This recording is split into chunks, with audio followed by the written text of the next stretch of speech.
Okay, got a project going on. I'm making drawer pulls for my lower cabinets in my kitchen.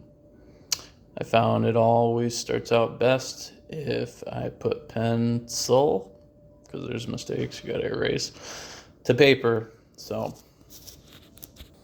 here's my project notebook. Grid paper. Draw it out. Get the measurements. Do some math. Listed out the stock I have available to make it with, and then my cut list. Then I plug it in to this deal, cut list optimizer, and then it'll do all the math for me to figure out which arrangement will be the best, most efficient use of the material. So hit calculate. It's running through a bunch of options here. There's also an app you can download, but just use the web version.